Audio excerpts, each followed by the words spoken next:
The first time I saw Emmanuel after so many years, he looked like trouble. Not small trouble, the kind that comes with a cap. He strolled into the house like he owned the place, his duffel bag slung over one shoulder, his eyes scanning everything as if it was beneath him. "Cha," he said, his voice smooth. "You haven't aged a day."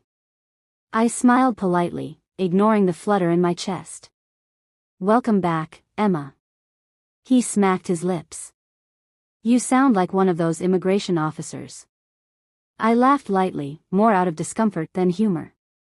Emmanuel had always been like this, sharp, arrogant, but with a charm that could disarm anyone. But this was not a boy anymore, this was a man, tall and broad-shouldered, his father tempered with a maturity that made him even more dangerous. His father, Chief, was in a meeting upstairs, too busy planning his next political move to bother with Emma's return, which left me, the dutiful wife, to welcome the prodigal son. So I began, trying to sound casual. "What happened in London?" Emma chuckled, dropping his bag onto the floor. "Oh Tina, you want to gossip? You should have joined Linda AKG's blog." I narrowed my eyes. "Don't play smart with me, Emmanuel. Whatever mess you left behind, you know it can affect your father's career." He shrugged. "That's why I'm here, isn't it? To lie low and let the storm pass." The storm, as it turned out, was bigger than I expected. Over the next few days, whispers began to filter in, a scandal involving a high-profile socialite dragged through tabloids and the threat of legal trouble. Chief was furious, but as always, he left it to me to handle the damage control. "Your lawyer," he said one evening, barely looking up from his plate of E4. "Fix it." I wanted to argue, to remind him that I wasn't some family fixer, but I swallowed my words. I had gotten used to being the one who patched up his messes, so why not Emmanuel's? The first time I sat down with Emmanuel to discuss his situation, it was in the study. He was leaning against the desk, arms folded, watching me with that same smirk that always made me uneasy. "So you're my savior now," he said. I ignored him, flipping through the file I had compiled.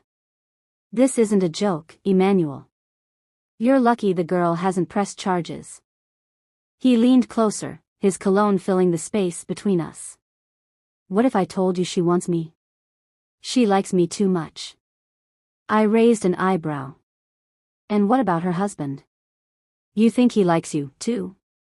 That wiped the smirk off his face. He muttered something under his breath and turned away, but not before I caught a flash of vulnerability. For all his bravado, Emmanuel was just a boy playing with fire, unaware, or maybe unwilling to admit, how much he was burning himself. It was during these sessions that I started to see a different side of him. Beneath the arrogance was someone desperate for approval, someone who had spent his life in his father's shadow. He would open up in bits and pieces, and I found myself drawn in, wanting to fix more than just his legal troubles. I wanted to fix him. One night, after yet another argument about how he was handling the situation, he slammed the file shut and stood up abruptly. "Why do you even care?" he snapped. "You're not my mother, you're just Chief's wife." His words stung more than I cared to admit, but I didn't flinch. "Maybe I care because I don't want to see you ruin your life." He stared at me, his jaw clenched, his chest rising and falling like he was trying to hold back something he couldn't name. "Cha," he began, but then he stopped, his voice trailing off. I stood too, suddenly very aware of how close we were. The air between us felt heavy, charged with something neither of us wanted to acknowledge. "You should go to bed," I said finally, my voice barely above a whisper. He hesitated, then nodded. But as he turned to leave, he paused at the door. "Thanks, Tina, for everything." I didn't sleep that night. My mind kept replaying the moment, the way he looked at me, the way my heart betrayed me by skipping a beat. I knew it was wrong. I knew I was walking a tightrope that could snap at any moment. But the more I tried to ignore it, the more I felt myself being pulled toward him, and Emmanuel, being Emmanuel, didn't make it any easier. The next morning, Emmanuel was in the kitchen when I came downstairs. He was shirtless, wearing nothing but sweatpants that hung low on his hips, casually sipping coffee like he owned the house. I froze for a second. This boy, no, this man, was playing with my head, and the worst part was that I knew it yet couldn't seem to control the way my body reacted. "Good morning, Cha," he said, his voice smooth like melted chocolate. He didn't look up from his mug, but the smirk on his lips told me he knew I was staring. "Good morning," I replied, forcing my eyes away. "What are you doing here? Don't you have anything better to do?" He shrugged, leaning casually against the counter. "What's better than having coffee in my father's kitchen? Or is there a law against that too?" I rolled my eyes and moved to pour myself a cup, doing my best to ignore him. But Emmanuel was Emmanuel. He thrived on attention, and when he didn't get it, he made sure you noticed him. "You didn't sleep well last night," he said suddenly, his tone softer now. I towed the mug halfway to my lips. "How would you know that?" He chuckled.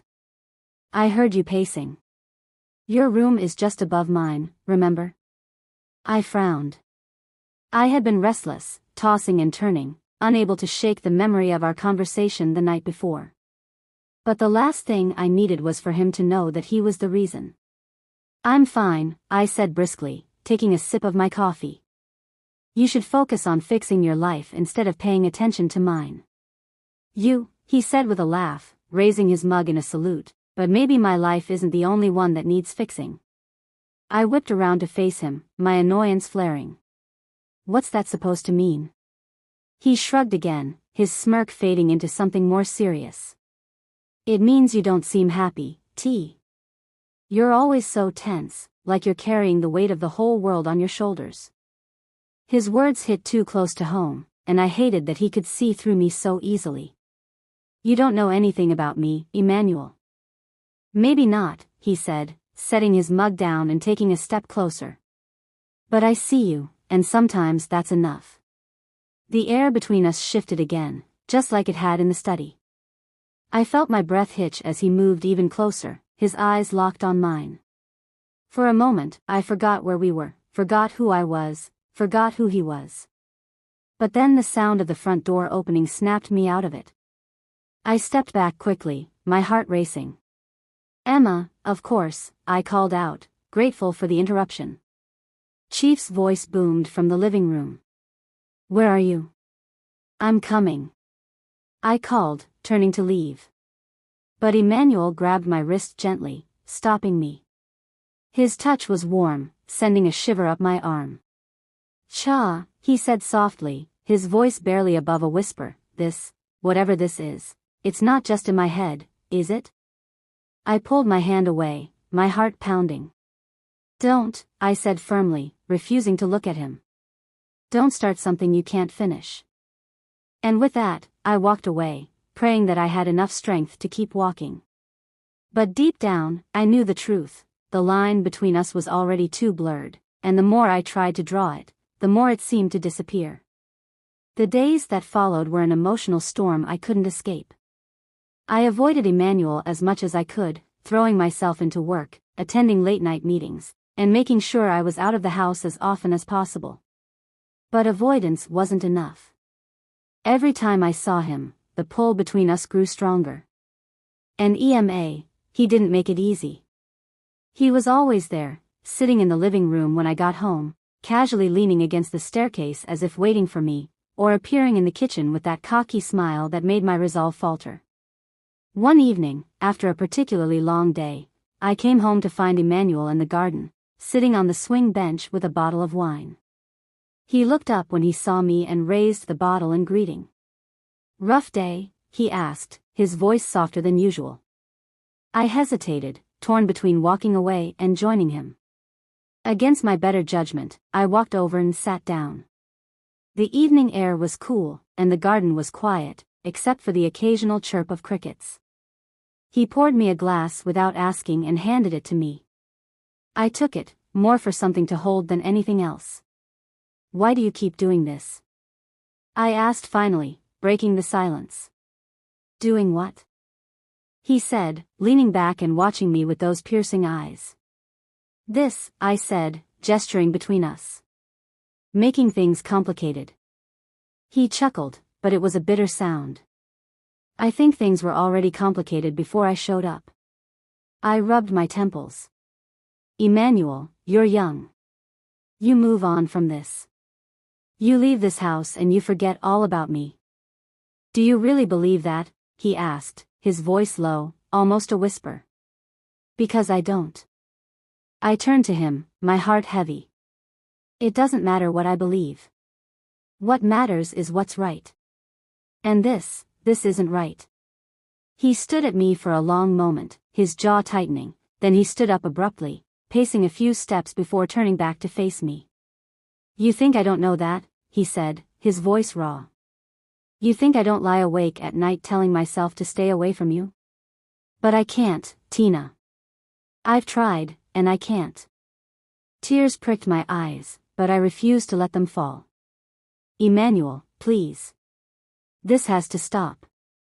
He nodded slowly, his face a mix of pain and resignation. Okay,